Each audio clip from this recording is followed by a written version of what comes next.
Em nome do Pai, do Filho e do Espírito Santo. Amém. Inspirai o Senhor as nossas ações e ajudai-nos a realizá-las, para que em vós comece e para vós termine tudo aquilo que fizermos por Cristo Senhor nosso. Amém. Santa Maria, Mãe de Deus, rogai por nós. Em nome do Pai, do Filho e do Espírito Santo. Amém. Muito bem, uma grande alegria estar com vocês hoje nesse nosso programa, nessa transmissão, em que nós queremos celebrar com grande alegria os 16 anos do site padrepauloricardo.org, né? Dia 16, celebrando os 16 anos. Então, vamos juntos dar graças a Deus. E dar grande graças a Deus por saber que Deus tem utilizado, né, esse instrumento que é o apostolado do site padrepauloricardo.org para fazer tanta coisa. Ou seja, pessoas que mudaram de vida, pessoas que encontraram ou reencontraram a fé, que voltaram ao estado de graça, que estão caminhando na santidade. É uma beleza, assim, a gente vê como Deus realmente usa instrumentos insuficientes, né? Ou seja, uma das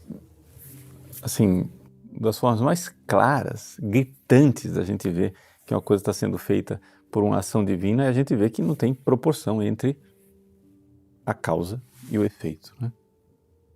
Ou seja, se o efeito são conversões, mudanças de vida, famílias que se reúnem, pessoas que vão ficando mais santas, mas a causa é o apostolado, né, do site padrepauloricardo.org. Então você vê claramente que não tem efeito, não tem proporção entre o efeito e a causa. Então isso daqui quer dizer o seguinte, que isto daqui é somente causa instrumental. Mais do que causa instrumental. A causa é mais a ocasião, né, da causa divina.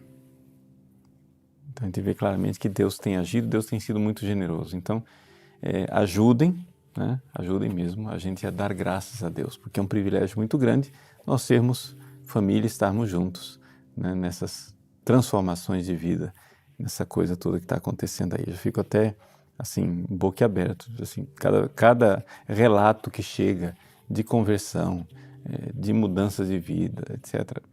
Assim, a gente fica, se sente quase que humilhado, né? Humilhado. Nossa, já pensou? E se eu fosse santo, né? Como não seria muito mais? Então a gente dá graças a Deus, porque Deus, graças a Deus, não está esperando a gente ser grande e importante para usar. Está usando, não tem tu, vai tu mesmo, né? É isso aí. Hoje nós gostaríamos de tratar um assunto que está na esteira do nosso último módulo que nós tratamos, né, da direção espiritual, Aprenda a Rezar. A continuidade da coisa. Nós queremos responder uma pergunta que é a pergunta de muita gente. Olha, padre, eu estou rezando, eu estou tendo uma vida até melhorzinha, vivendo em estado de graça, mas a minha vida não muda de verdade. Ou seja, eu não estou vendo fruto de santidade. Ou seja, quando a gente vê... Vamos aqui esclarecer o que é que eu estou falando, né? Eu estou falando daquelas pessoas que estão na graça, mas que continuam com aquelas mesquinharias de sempre, né? Caindo naqueles mesmos pecados veniais de preguiça, alguma coisinha de fofoca, né? Bobagens, perda de tempo, irritações tolas, mentirinhas para escapar de situações. A pessoa não está mudando verdadeiramente. Ou então, se a pessoa já conseguiu até superar essas coisas, mas você não vê aquela caridade, aquele amor ardente dos mártires, por exemplo, né? Outro dia eu atendia no confessionário uma mãe, né? Ela se penitenciando e se acusando no confessionário de coisas assim que não eram pecado, mas você vê claramente que são desordens, ou seja, o sofrimento bateu na porta da família dela e atingiu os filhos. E ela, no confessionário, vivendo aquele drama, por que é que ela não consegue dar aquele passo sólido de confiança, de entrega, né? De entregar os filhos, de chegar e dizer, não, heroicamente, eu confio em Nossa Senhora, meus filhos estão entregues. Não tá aquela coisa que não é pecado, mas é aquela desordem de, não, eu tenho que cuidar, sou eu o Salvador, sou eu quem vou cuidar. Não é aquela entrega dos mártires que diz, não, Jesus, né? Tá tudo nas tuas mãos. Então, como que a gente consegue esta caridade, esse amor por Deus, uma caridade efetiva dos grandes santos? A caridade dos santos que deixam tudo, né? Como Jesus convidou o jovem rico, vai, vende tudo que você tem e dá aos pobres. Caridade que realmente, atraído por Deus, eu renuncio aos meus projetos pessoais, parto como, sei lá, missionário na África, ou então sou capaz de fazer grandes sacrifícios e renúncias por amor a Deus. Como ter essa caridade efetiva dos grandes santos e não ficar a vida inteira engatinhando, né? Assim, remanchando nessa coisa que não sai do lugar, não sai do lugar, não sai do lugar. Bom, aqui a resposta é a resposta dos grandes diretores espirituais, não a resposta é minha. Você não tem caridade efetiva, com grande devoção, fervor, prontidão para servir a Deus, porque você não tem caridade afetiva em exercício. Ou seja, você não está exercitando a caridade afetiva. Deixa eu explicar isso agora na prática. A tese é essa, né? Você quer caridade efetiva, você precisa de caridade afetiva, e a caridade afetiva você vive na vida de oração e nos sacramentos, sobretudo no sacramento da Eucaristia, tá? Da Sagrada Comunhão. Vamos explicar isso daqui. Para explicar isso, a gente precisa dar passos, né? Então vamos lá, passo por passo. Primeiro, o que é essa coisa de afeto? Bom, primeira coisa que você vai pôr na sua cabeça é que quando eu falo de afeto, eu não estou falando de sentimentos. Tem sentimento também, mas não é isso. Existe uma coisa própria, né, do ser humano, que nós temos dentro de nós aquilo que os filósofos chamam de apetite racional, que é uma faculdade livre, é a vontade. Deixa eu explicar aqui. Vamos lá. O que é o apetite sensível? O apetite sensível é aquilo que a gente vê nos animais, ok? Então você vê os animais, sei lá, vamos usar a palavra apetite até da forma mais comum que a gente vê, né? Você mostra para o seu cachorrinho lá uma bacia com comida, ele começa a salivar, né? Ele deseja, ele quer aquele negócio lá. Esse é o apetite sensível, tá? Mas também vale para outras coisas. O apetite sensível vale para a vontade de dormir, de descansar, ou para a vontade, digamos assim, o apetite sexual, ou simplesmente a coisa de querer fugir de um incômodo, fugir de uma dor. Aquilo que a gente sempre diz que é a lei básica do cérebro, né? Foge da dor, busca o prazer. Foge da dor, busca o prazer. Isso daí é algo que existe nos animais e que é uma lei férrea. O animal não é livre, né? O animal ele não é livre para dizer eu quero isso daqui, embora esteja doendo. Ou então eu fujo disso daqui, embora seja prazeroso. O animal não tem liberdade para isso. Se você quiser que o animal, sei lá, o animal quer comer aquele bife, né? Mas o bife é seu. Como que você vai fazer para demover o animal de fazer aquilo? Você não vai convencê-lo. Você só tem um jeito. É você infligir uma dor maior do que o prazer que ele vai sentir. Ou seja, ele tem que fugir da dor mais do que ele está buscando o prazer. Só tem esse jeito. Então você vai infligir uma dor um susto, você faz um barulho, né? Ele assusta com aquilo, ele sai correndo e não vai querer aquilo lá, não vai querer. Ele não é livre. Então é assim que você domina os animais. Mas é assim também que você domina os seres humanos que se reduziram à animalidade. A gente viu nesses tempos agora, né, como em tempos de doença, muitas vezes as pessoas, o medo da morte, o medo de ficar doente é manipulado e utilizado pelas pessoas para dominar as massas. Por quê? Porque vê que as pessoas estão se comportando como animais. Agora, acontece que nós, seres humanos, não somos somente animais, nós temos uma outra parte, a parte espiritual. E essa parte espiritual nós temos um apetite, que é diferente do apetite sensível, foge da dor, busca o prazer, que é aquilo que a gente chama de apetite racional, né? Os filósofos chamam de apetite racional. Cuidado, a palavra apetite aqui não é utilizada no sentido de apetite de fome. É simplesmente como eu busco aquilo. Apetere quer dizer eu vou naquela direção, né?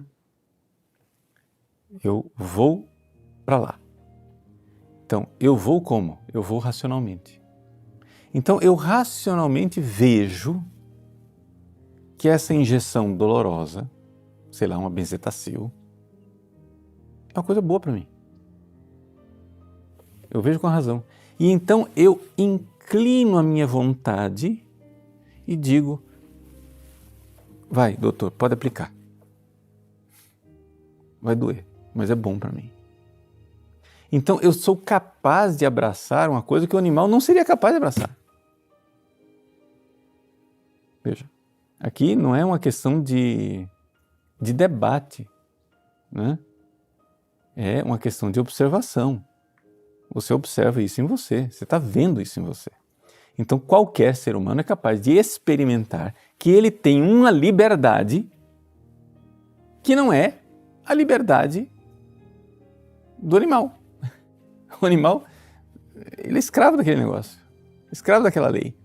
Nós não, nós temos essa capacidade, né? Somos capazes de inclinar a nossa vontade. Ou seja, o cérebro está dizendo, foge da dor, foge da dor, foge da dor.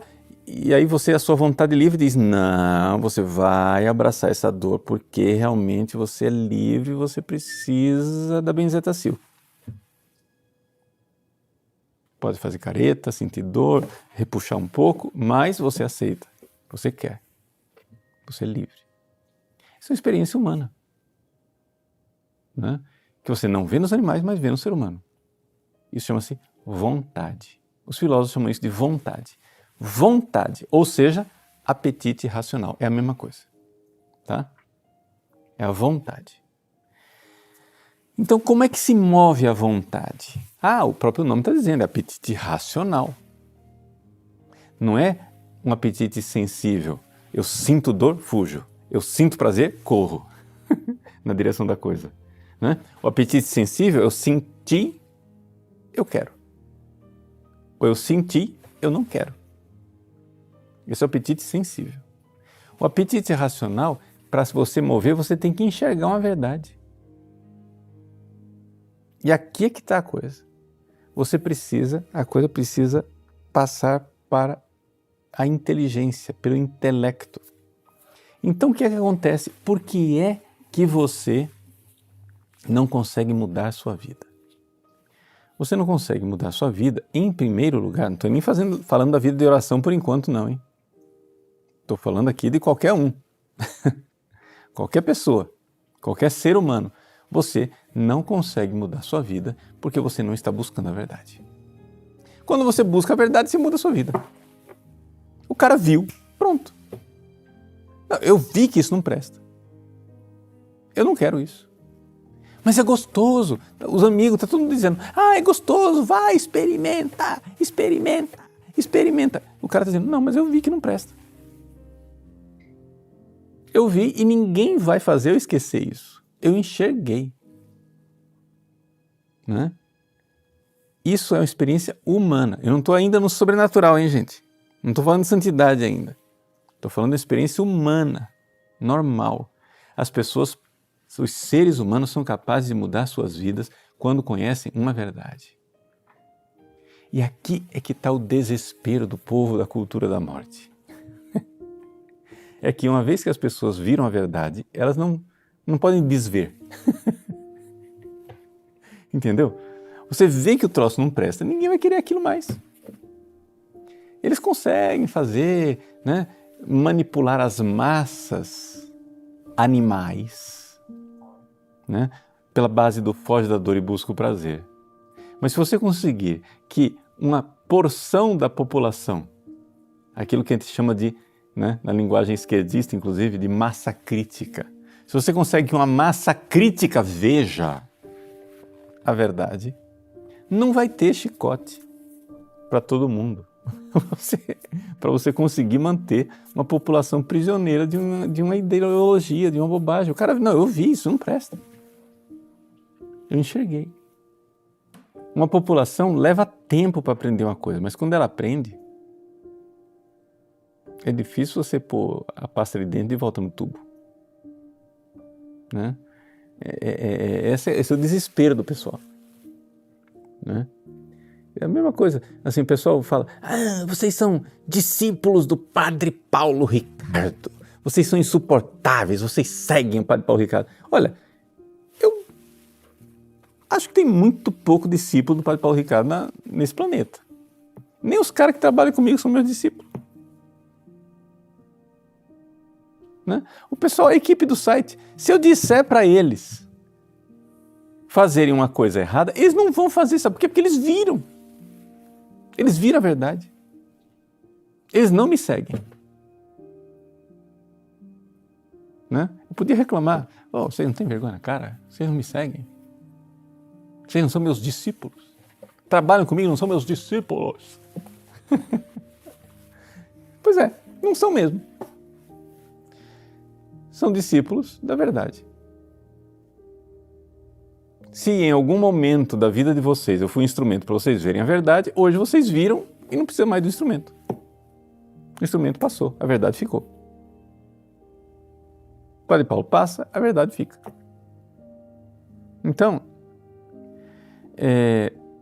essa é a experiência humana que muda as vidas. Acontece o seguinte, por causa do pecado original, a gente não consegue ficar na verdade e na virtude por muito tempo e com muita constância, fervor e profundidade.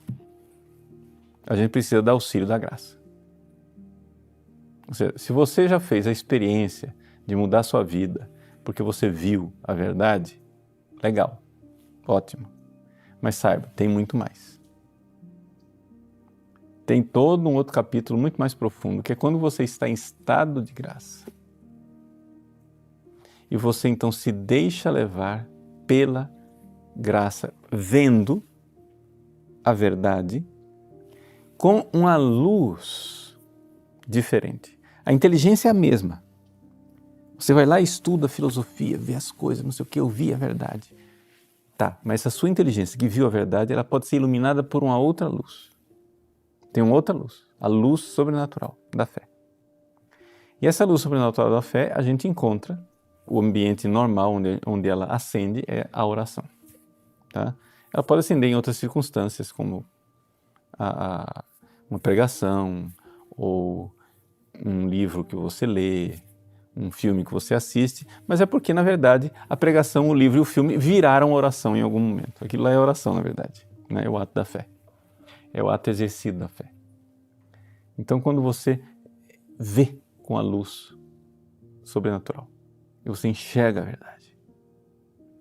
Quando você enxerga a verdade, o que acontece na oração? O que acontece é que a verdade, ela brilha diante dos seus olhos e você vê claramente que aquilo é apetecível.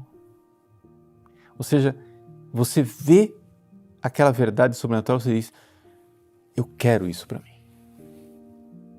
Esse fenômeno, eu quero isso.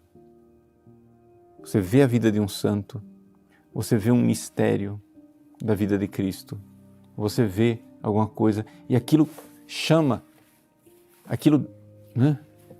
Como diziam os discípulos de Emaús, não ardia o nosso coração enquanto ele nos explicava as Escrituras no caminho? Ou seja, os discípulos estavam tristes, acabrunhados, abatidos, desanimados, só más notícias. É como a gente vive muitos dias. A experiência dos discípulos de Emaús, lá no Evangelho de São Lucas, é a experiência que todo mundo tem. Você abre os noticiários, só tem má notícia. É guerra na Ucrânia, é não sei o que da Bolsa de Valores, é problemas políticos nos Estados Unidos, no Brasil, na Europa, não sei o que, etc e tal, a cultura da morte, a igreja que não dá conta de fazer as pessoas voltarem para a fé, crise interna da igreja, etc, etc. Você só vê má notícia. E com essas má notícias, o que é que acontece? Você fica acabrunhado, você fica, né, sem vontade de cantar uma bela canção, né? Você fica chateado. Deprime, né? Tem uma pressão. Qual é a reação de um corpo quando ele sofre pressão? É deprimir, né? Pressão deprime. E aí o que fez Jesus para tirar o pessoal da depressão? Olha como vocês são lentos para crer, como a inteligência de vocês é embotada, como vocês não enxergam as coisas. Então Jesus veio e começou a explicar o Moisés e os profetas e mostrar que o Cristo deveria passar pelo sofrimento. Chegou a dizer, olha lá, pega lá Isaías, aqui ó, o servo sofredor, tá vendo? Pelas suas chagas nós fomos curados. Você não está enxergando que era necessário que o Cristo passasse pelo sofrimento? Quando eles começam a ver o amor de Deus, quando eles começam a ver naquele desastre uma providência salvífica, aquilo ilumina a inteligência deles. E quando eles têm a inteligência iluminada, acontece aquele fenômeno, não ardia o nosso coração. Ardens cor nostrum, né? Nosso coração ardente. Então, o coração que arde, aqui, essa realidade, o que Jesus fez ali no caminho com eles, é aquilo que nós chamamos propriamente de refeição espiritual. A refeição espiritual é isto, tá? Quando você vai rezar. Então, por que é que... Vamos então dizer em outra palavra, por que é que sua vida não muda? Por que é que você não tem caridade efetiva para dar a vida por Cristo? Porque você não está fazendo, quando você reza, você não faz refeição espiritual. Ou seja, você pode estar rezando 1000 Ave Marias. Você pode estar com o joelho desse tamanho, assim, de ficar de joelhos. Você pode estar fazendo jejum, está magro, está só a capa da gaita. Entendeu? Você pode levar a vida de um faquir, dormindo em cama de prego. Mas isso não vai santificar você. Porque o que santifica é o amor. E o amor efetivo só acontece se houver o amor afetivo. Se você primeiro enxergar com a luz sobrenatural da fé, se a sua inteligência enxergar com a luz sobrenatural da fé, uma coisa chamada ato de fé, aqui, com a inteligência. Jesus inteligentemente explicou para os discípulos de Emaús no caminho. Foi fazendo uma meditação. É o nosso módulo. Ensina-nos aprenda a rezar. Direção espiritual, aprenda a rezar. O módulo é isso, vai lá. Se você não assistiu ainda, vai lá e assiste o módulo. É para isso. Então, Jesus foi e começou a fazer a meditação com eles. E os caras não sabiam meditar, então ele pegou a escritura e disse, vamos lá. E meditou com eles. Começou a contar historinha. Então, o caminho de Jerusalém para Emaús era comprido, ele foi contando historinha. Depois que ele foi contando historinha, foi meditando, aí começou, né, a discorrer sobre o tema. Nossa, não ardia o nosso coração.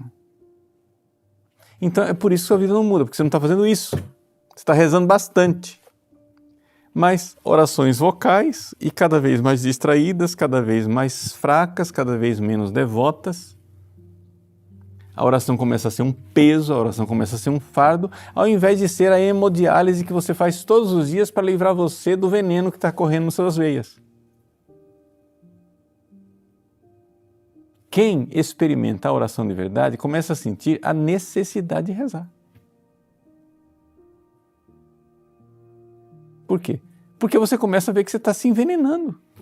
Você começa a ver que está ruim. Então assim, a gente chega e diz, tem que rezar 2 horas por dia. Eu não consigo, eu quero. Não, começa meia hora.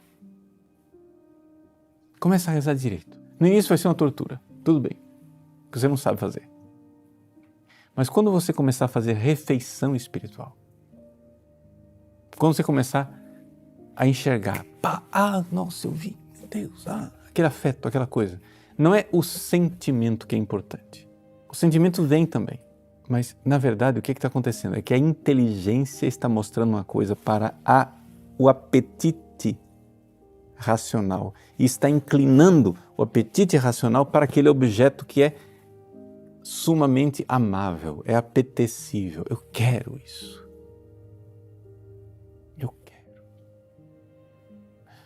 Eu quero. Então, como é uma luz sobrenatural, o que acontece? Isso move a caridade sobrenatural. A luz natural da razão move um amor natural. A luz sobrenatural da fé move um amor sobrenatural, que é chamado de caridade. E é por isso que os santos conseguem fazer as coisas que fazem, prodigiosas. Então, enquanto você está aqui, querendo mover a sua vontade como um faquir, né? Que está lá, não, eu vou conseguir, eu vou ser casto, eu consigo ser casto. O santo olha para a tentação da castidade com horror e diz, Jesus, eu te amo, com um grande afeto, com um grande amor. É como, sei lá, imagina um cara apaixonado, ele está apaixonado pela menina, você mostra todas as outras meninas, ele não está nem interessado. Por quê? Porque o afeto está lá. Então a mesma coisa, uma vez que você viu, as outras coisas são absolutamente desprezíveis. Como é que os santos conseguem se desapegar das coisas? É a mesma coisa que eu chegasse e dissesse para você, vamos lá, você está no lixão comendo resto de comida, ok? E você mora no lixão e você come resto de comida. Aí, eu convido você, trago para um banquete aquelas comidas, aquelas iguarias saborosas, maravilhosas, etc e tal. Você vai por acaso sentir que é dilacerante desapegar do lixão? Você chega a dizer assim, Deus é cruel, Ele quer que eu me desapegue do lixão. Olha como a igreja é cruel, ela exige, meu diretor espiritual está querendo que eu me desapegue do lixão. Cara, você passou a vida passando fome, comendo coisa nojenta, azeda, estragada. Deus te mostra manjares, iguarias extraordinárias, saborosas, deliciosas, bebidas refrescantes, sentado à mesa com boa companhia. Você precisa fazer, que força que você precisa fazer para desapegar do lixão? Nenhuma. Então assim, a gente fica admirado, nossa, como os santos são heróicos, eles se desapegaram do mundo. Eles ficam olhando pra gente assim, ficam dizendo, vocês são bocó, né? Vocês são tudo burro, né? Entende? O esforço de desapego é somente o inicial. Por quê? Enquanto a pessoa ainda não viu o banquete, né? Eu chego e digo, cara, larga essa comida nojenta aí. Não, mas eu só tenho essa aqui. Larga essa comida. Vem cá que eu vou te dar outra comida. Não, eu só tenho essa daqui. Então, de fato, ali existe um drama inicial. Sabe por quê? Porque ele não viu o banquete. Se ele não viu o banquete, ele está apegado à comida velha. Entendeu? O cara não viu. Então é evidente que para ele é um drama. Não, mas é a única coisa que eu tenho. É a única coisa que eu tenho. Olha aqui, eu encontrei metade de um Big Mac mordido e com mofado, azedo, mas é a melhor comida que eu encontrei há meses. Já faz meses que eu estou aqui no lixão, eu encontrei metade de um Big Mac mofado e azedo. Larga o Big Mac.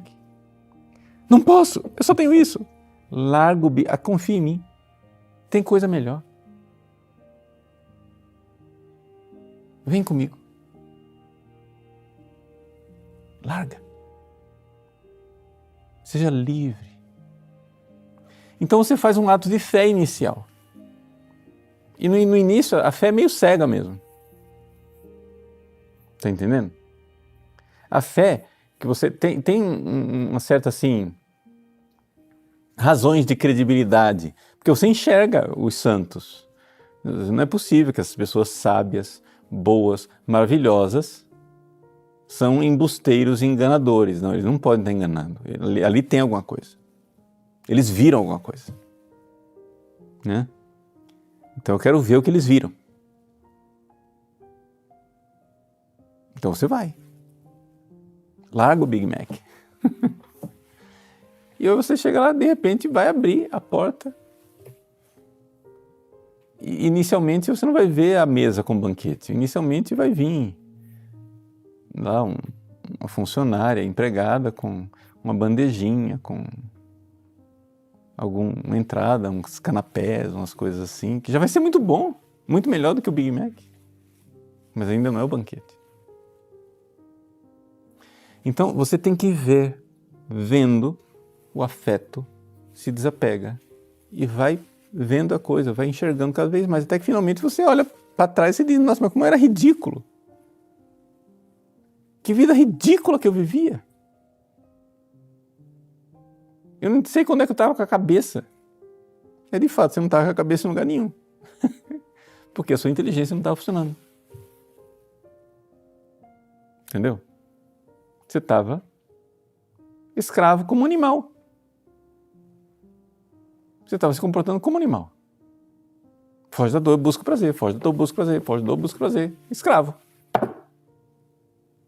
Mas uma vez que o apetite racional começa, né, a ser iluminado pela inteligência, você começa a querer outras coisas. E se essa luz é a luz sobrenatural, o amor vira sobrenatural. Então você precisa rezar. Jesus no caminho ia ensinando aos discípulos. Aí quando finalmente eles chegam lá em Emaús, o que acontece? Jesus vai, pega o pão, parte. Caem as escamas dos olhos deles. Era o Senhor que estava conosco o tempo todo. Não ardia o nosso coração enquanto Ele nos explicava as Escrituras no caminho? E de fato, ali também existe um sinal de uma outra refeição espiritual. Outro tipo de refeição espiritual, que é a Eucaristia. Então, você pode fazer a refeição espiritual, essa coisa da, né, vontade que é chamada e você se une com Deus, de duas maneiras, né? Uma é pela oração íntima, meditativa, etc. Mas você pode fazer isso também, né, através da Eucaristia. Jesus, vendo a dificuldade que a gente tem de meditar, de fazer oração íntima, ele então democratizou a mística, por assim dizer, e todo mundo tem a possibilidade de ter um pouquinho dessa experiência mística, sobrenatural, né? Ao receber o sacramento da Eucaristia. Né? Por quê? Porque a Eucaristia é o sacramento do amor, é o sacramento da refeição. Ou seja, a Eucaristia é o pão espiritual. Né? Ninguém vai lá comungar para alimentar o corpo, né? Ou seja, somente santos que receberam dons extraordinários é que viviam, sustentavam o corpo fisicamente da Eucaristia. Santa Catarina de Sena, no fim da vida, a única refeição que ela tinha era a hóstia que ela recebia, comungando todos os dias. Né? Mas isso são coisas extraordinárias. A Eucaristia, para nós, ela é dada como uma refeição espiritual. A refeição espiritual, ela transforma o amante na realidade amada. Tá? Então, o amado está no amante. Como que isso acontece? Né? O amado está no amante porque, número 1, existe uma inclinação. Ou seja, o amado move o amante. Eu estou amando Jesus. Jesus está me movendo. Ou seja, eu vejo, eu quero, aquilo me move. Então existe uma presença de Cristo em mim que me move, real. Né? Essa presença afetiva, ela é verdadeira. Por quê? Porque eu estou sendo atraído, impulsionado. Eu estou vendo o efeito dentro de mim. Uma coisa. Como você sabe que uma coisa é verdadeira ou não é verdadeira? Quando você vê o efeito. Né?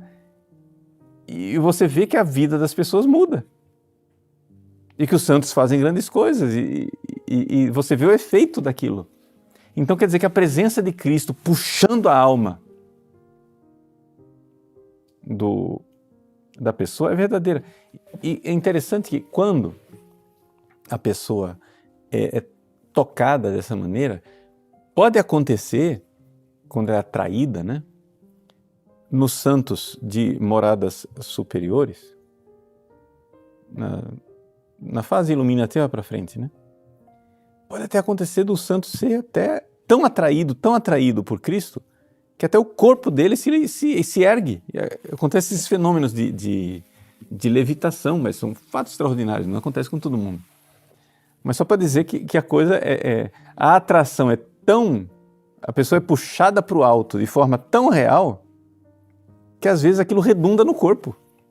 Numa atração mesmo.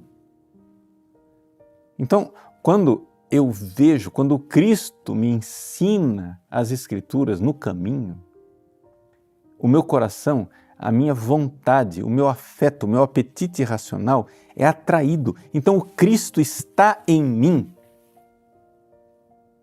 de uma forma bem real, me atraindo, no afeto, puxando. E é por isso que a vida muda.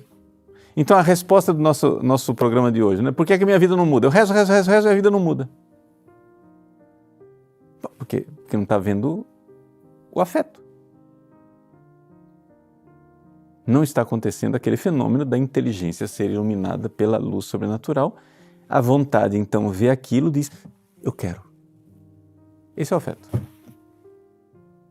Então existe ali uma presença. E isso é uma refeição espiritual. Por quê? Porque tem os efeitos... Assim, é uma metáfora, né, gente, de refeição, né? Você entendeu? Porque não tem palavra para dizer isso. Mas é uma metáfora muito adequada, porque acontece o efeito da refeição. O que a refeição faz? A refeição, ela fortalece, a vontade fica forte, a vontade fica decidida, ela quer a coisa, né? Então existe um vigor e ao mesmo tempo existe uma doçura, um deleite, quando você come uma coisa saborosa, aquilo é saboroso. Então isso pode acontecer na meditação, isso pode acontecer na Eucaristia. Comungue bem, é a primeira coisa que eu digo para você. Mas também saiba que você precisa crescer na vida de oração e meditação. Então vai lá e faz um módulo de direção espiritual, aprenda a rezar. Está entendendo? Mas vamos então ser práticos. E aí, padre, o que é que precisa para comungar bem? Ok? Para comungar bem. Bom, para comungar bem, então, vamos para o fundamental. Comunguem em estado de graça. Porque é prejudicial para você, é uma ofensa a Deus, é prejudicial a você, e não funciona. Não, mas eu precisava comungar, eu estava muito fraco, eu precisava comungar, mas não vai funcionar. Então, comungue em estado de graça. Segunda coisa, ao comungar em estado de graça, você tem que comungar com fé. E essa é a coisa que as pessoas não se dão conta. Padre, eu comungo todos os dias há 40 anos e não acontece nada disso. Sim, mas você comunga com fé? Para comungar com fé, o que é que você tem que fazer? Vai lá, assiste o módulo, faz um negócio. Oh, meu Deus do céu, a gente fala para o pessoal. Mas tem, né? Tem também uma aula que a gente falou, a aula de introdução ao módulo que está aberta aí na internet também, né? Também já ajuda você a enxergar isso. Você tem que use a imaginação, mesmo na comunhão, use a imaginação para você fazer o ato de fé, para receber a comunhão adequadamente. Entendeu? Usa a imaginação. Eu estou recebendo Jesus. Imagina o quê? Pensa alguma coisa, né? Tem aquele livrinho Menses Eucarísticos, Mês Eucarístico, que é publicado pela editora da CNBB. Tem lá em português e em latim. O que é que ele faz? Ele ajuda a pessoa a comungar ativando a imaginação da pessoa. Contemple com os olhos da fé, Jesus, tal. Aí a pessoa vai, né? Ele vai ativando, ele coloca imagens. Cada dia do mês é uma imagem diferente. Então, ativa a imagem, ativando a imaginação, você pode então começar a discorrer sobre a coisa, e discorrendo sobre a coisa você enxerga, pac. Por quê? Porque com a fé ativa você comunga melhor, você vai ver o efeito daquela comunhão. O efeito da comunhão, ele é ex opere operato, mas quanto melhor a disposição da pessoa que recebe, maior o efeito. Então, o próprio da comunhão, a Eucaristia, é o sacramento do amor. O próprio da comunhão é essa união afetiva com Cristo, que então fortalece a pessoa, tem uma doçura. Então, o normal de uma comunhão bem feita é que haja uma certa doçura de comungar, afeto. Ah, mas eu não estou sentindo, etc e tal. Bom, então existem exceções. Por que você pode comungar e não sentir o afeto? Bom, primeiro, por razões extrínsecas, que é o fato que você, por exemplo, pode estar doente, pode estar cansado, fisicamente não tão disposto. Então pode acontecer isso. Aí você não vai sentir o afeto, porque é evidente, nós somos corpo e alma. Mas você recebe a comunhão mesmo assim. Ou porque você, por dever de Estado, tem que estar fazendo outra coisa. Por exemplo, você acabou de comungar, o padre comunga e vai distribuir a comunhão. É uma coisa que vocês não notam, né? Mas nós padres estamos condenados a isso. Ainda bem que a nossa hóstia é maior. E Jesus fica mais tempo, mas a gente tem uma fração de segundo para receber ali ex opere operato a graça